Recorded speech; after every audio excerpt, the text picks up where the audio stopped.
Hello, I'm Sam Tidmarsh, Head of Event Content at AdWanted Events and a media leader, and I'm really excited to be here today at Google's pre-IBC Google Ad Manager Innovation event. And I'm here today with Marcelo Souza, Ad Tech Director at Globo TV. Welcome. Well, thank you for the invitation. Good to be here. And so tell me what you're excited about today at this event, and also for our UK audience of a media leader, could you just explain a little bit more about who is Globo TV and if you were to compare apples and apples, in the UK, where would you be in the market? Okay, so Globo is a media company. So we are made of, actually we were three companies separated. The free trial television, TV Global, Globosat, which was the programming, cable programming company, and then Globo.com, which used to be the ISP model, but our digital company. And then we merged everything together to just one Globo. So now we're just this multi-platform, multi-service, multi-content company. We serve in Brazil. We're focused in Brazil. We do have international expansions, but our main strategy focus is the Brazilians. We cover 99% of the population of Brazil. We have more than 100 million digital users on our properties, which includes websites and streaming platforms. So yeah, pretty massive. We correlate. We are a commercial company, right? We're a private company, but we do correlate a lot with BBC in the UK, NBC on the United States, for example. So yeah, free-to-air is our the most revenue stream, followed by the pay TV and streaming services. Right, and as a broadcaster in today's environment, you want to be able to maximize revenue from TV. You also want to be able to deliver the best possible viewer experience for your viewers. So how do you strike the right balance between those two things? Is that challenging in today's environment? How do you go about that?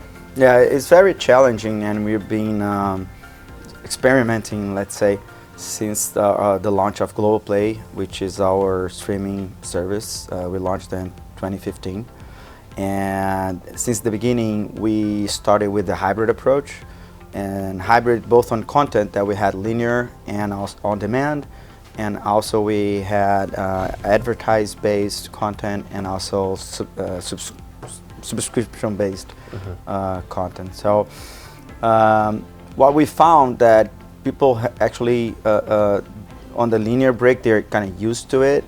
So when we brought the linear breaks to the simulcast, to the streaming platform, that wasn't something that they saw as a kind of a break of experience.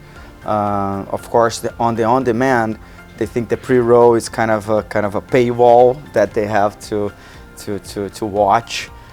So on research, we saw that the linear breaks were less abrupt than, for example, a pre-roll or a mid-roll. So I think on the on-demand part, they think that it's something more intrusive than the linear breaks. Also, we're testing, recently we launched the pause ads, and incredibly, there was no complaint on that, right? They were like percentage-wise. So what we're seeing is that the least intrusive you are, the more receptive the users are to it. And also on the simulcast, as we were discussing earlier, we launched the dynamic ad insertion. So now we can segment the message to you of the brand, of the product, and so getting closer to the user knowledge. So we are substituting targeting also on the simulcast channel using Google Ad Manager as our partner. And so this has been very, I think,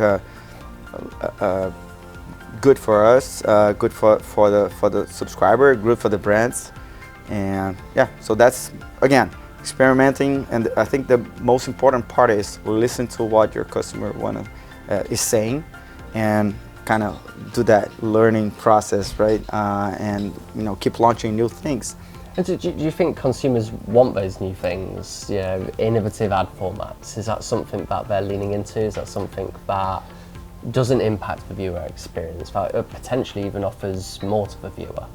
Yeah, I think it's all about context, and context by that mean by where I'm watching, what I'm watching, you know, and so I think for live events, they call for more interactive ads, something that will enhance the experience, you know. So we are, for example, we just launched the banner odds, which is an ad format, but it's a dynamic ad format where you see the odds dynamically on during the streaming, so you can go on the partner and you know, do betting also. So people like the people that use that, you know,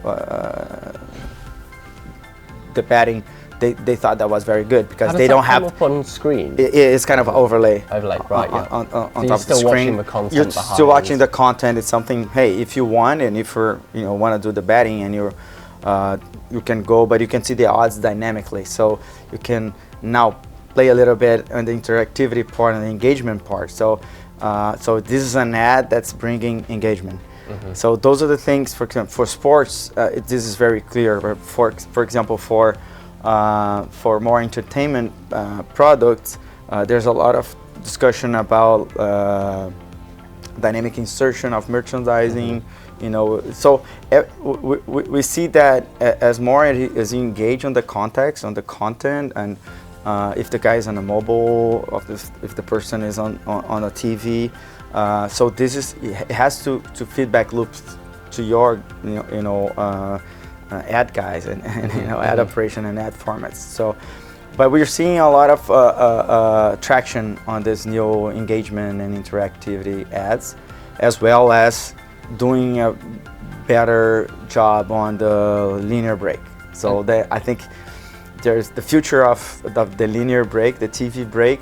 It's gonna be something very interesting, and because we used to do as the old time and still do it today, you know, the sponsorship, you have the local ads, and you know, all that is manual curated.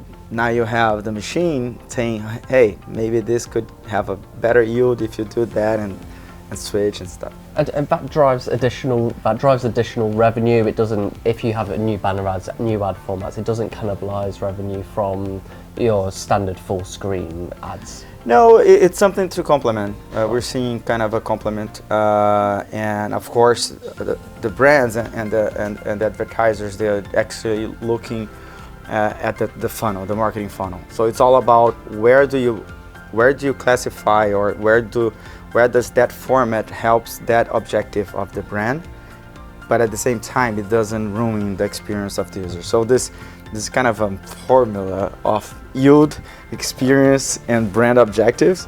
It's tough, but it's doable. Trifecta. Yeah, trifecta. Anything you're particularly excited by at today's Google Ad Manager event or at IBC?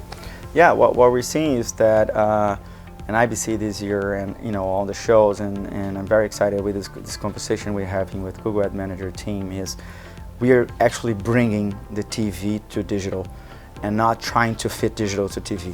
So this kind of merge for bringing these new digital models to media and to TV, to the experience of the users, it's something that I'm very excited to see on the floor.